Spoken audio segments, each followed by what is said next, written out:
Hello there, I'm Scotty, and you're not. And now that I've watched and reviewed all of Mike Flanagan's movies, it's time to stop and rank all of them. 7 movies, from worst to best. And, yeah, my bottom 2 are not going to be a surprise here. Given they're the most recent watches that I have. Well, 2 of the most recent watches. The third one is up higher. But, so number 7 is the worst one, Absentia. Okay, this was his first film. It's not very well made. It's very cheaply done. The premise is interesting if you had the budget to do it right. But the writing is all over the place. The acting is done pretty good.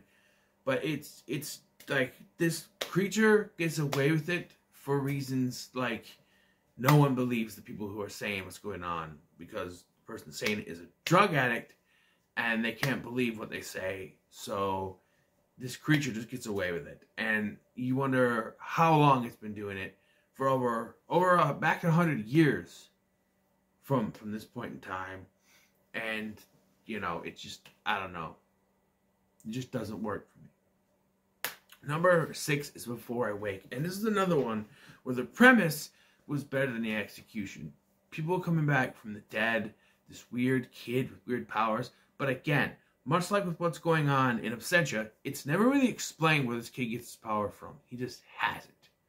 The kid is a great performance. Jacob Tremblay is pretty good in his performance, but it's never really explained. And it's another case of stuff, you know, happening, but at the end, they just sort of explain it away, like with Absentia, where it's like, oh, this could happen. The bully came back, and he's not a bully anymore. The guy was reunited with his family, you know, and brought back together. And the daddy is reunited with our son. He's not brought back to us. No, he's brought back with his son. And yeah, I don't know. It's just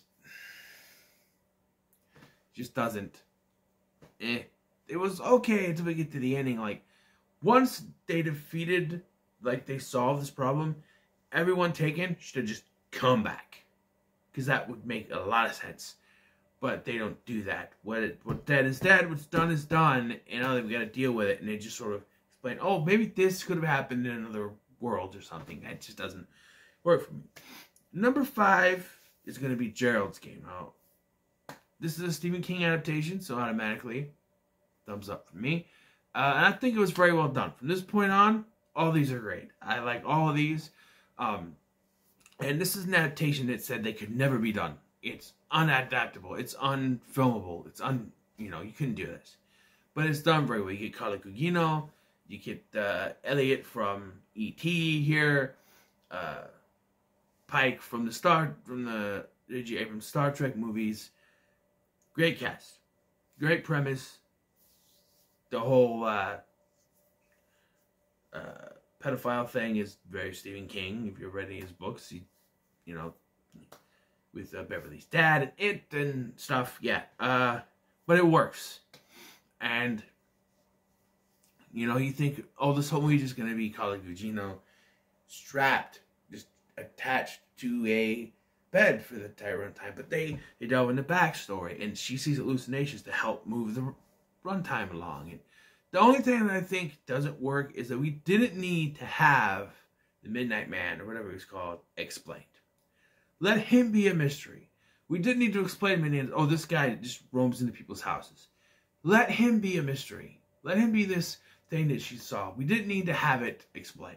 That's the only thing in the film that I would change. Number 4 is the first one I have on physical media, Dr. Sleep. Now, some people might put this on 1, but I enjoy this film. I think it's a little long. Movie is, let's see, the theatrical version is 152 minutes. The director's cut is 180 minutes. So yeah, either way, this movie's too long. But I think that Mike Flanagan does a good job of bringing us back into the world of The Shining. He combines the book and the movie into one, and he makes a sequel to the book as well as a sequel to the movie. It's more of a sequel to the movie, but it works. And I think Ewan McGregor's performance is great, and you got those bad guys, I can't remember what they're called, that are great. I don't remember. Yeah, and going back to Overlook Hotel, there is one thing that stands out for me. I said this in my review, if I remember correctly. The ending. This feels like Stephen King saying, okay, Kubrick didn't do the ending like I wanted. Put it in here. Or Mike Flanagan saying, hey, you know how Kubrick didn't do your ending? I'm going to do it in here because I like you, Stephen King. That's what it feels like. It feels like kissing Stephen King's tush with this ending. Because it's basically the ending to The Shining, but because they didn't do that in the original, they had to tack it on here. That's really what it feels like. But yeah. Number 3 is Hush. And quite simply, much like Gerald's Game, this one takes a singular premise. A deaf woman alone in a cabin in the woods with a killer coming after her. And where you think, oh, that could be kind of boring. In fact, I watched this, this was up for me to watch on a day that I had no sleep. And I thought, I cannot watch this. It's going to be too quiet. I'm not going to be able to watch this. I'm going to fall asleep. I still watched it the next day. Little did I know that I could have watched this. I could have watched this that day and be fine. It's not quiet like I thought it was. It's actually very entertaining. And you have the performance of Flanagan's wife, Kate.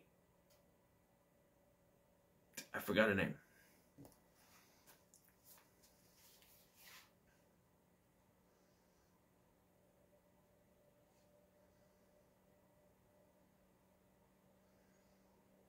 It's not right there.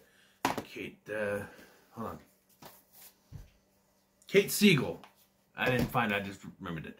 Kate Siegel. She has to do this whole performance without speaking a word. Well, there is some words spoken, like when she's in her head, which kind of puts that in there where it's like, okay, she does speak a few lines, but mostly not. She doesn't even scream because she's a mute. Even at the point where she's getting hurt, she gets her hand freaking stomped in, no words. And that's, and I know that she really gets stomped on, but still, like, the character itself didn't scream. She's committed to being a mute, and it works. The only big problem I have is towards the end. She got there, she sees Steve, right? Should have assessed the situation first. And she's deaf, so you think she would have been able to, take a breather, assess the situation, and see what's going on before she pounds on the window, distracting him so he gets stabbed in the throat.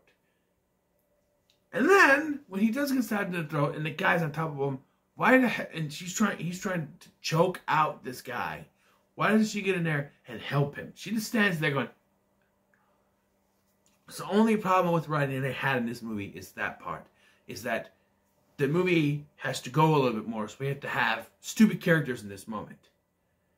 We have to have her be stupid in this moment after being pretty damn smart through the entire movie. She has to have a lapse in judgment here so that the movie can have another 10, 15 minutes to it. That's it. That's the only problem I have with this movie. Going on to number 2, and there's only 2 left, so which one is it? They both start with an O. So number 2 is Ouija, Origin of Evil. And being a prequel sequel, it's a prequel, but it's like a backwards prequel where it's made after the first one, but it's a prequel, but also the end credit scene sets up the first one. So it's like a sequel. It's a prequel that was made after the first one with the knowledge of the first one. Like when they put a scene that connects to the first one, so it's sort of a sequel and a prequel at the same time. And it's hard to explain, but it works. It tells the origin story. Some things are a little bit different. Like in the first one, they say that, oh, she was doing this seance stuff in this room. But this one, she never does it. They just find the room towards the end of the film. But then why was all this seance stuff in that room in the first one? Does it disconnect there? But I think it's well done. And the whole thing, like the shadow with the little girl, Luda Wilson's character, where you have the boyfriend digging in the background, you suddenly see her going. Fantastic. I think it works very well. Yeah. And it's better than the first one, I'll tell you that much. Flanagan knows what he's doing. The original, who is the director of the first one? Let's see. Stiles White. couldn't even tell you what the guy directed besides that. But very well done.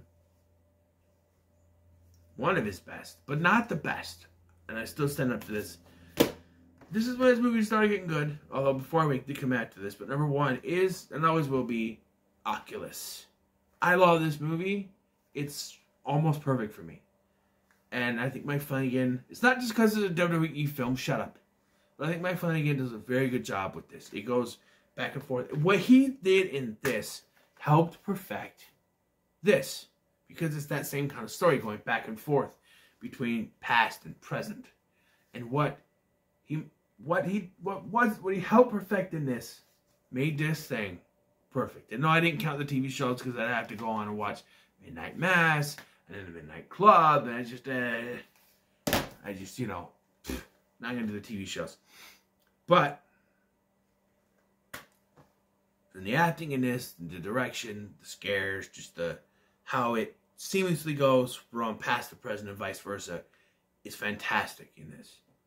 The ending has always been iffy to me, but I understand why it's done. I've seen this many times, and I understand why they did it. It's the parallel. Henry get arrested in the present is the parallel how he got arrested in the past. So it needs to go down that way so we have that parallel, and so it works in a way that would be disappointing otherwise. And the first time I watched this, I was like, that's the only thing I don't like about it is the ending. But I haven't watched it several times more, and now, reviewed it. It works. And for that parallel, I see what he was doing there. Using that parallel of he's getting arrested now, and then, and it comes together. It's the two timelines coming together as you see it throughout the film. The further you go into the film, the closer the timelines supersede each other, and then they eventually cross over, and now they're both getting arrested at the same time, basically, and it works. It works. I don't think Kitty had to die specifically, but I see why he did it, and it works. So, yeah, there it is. There's my ranking. So what are your thoughts on this ranking? What is your ranking of Mike Flanagan's 7 films? Don't comment, let me share, like, share, and subscribe. Thanks for watching. I've been Scotty, and I'll see you in the next one.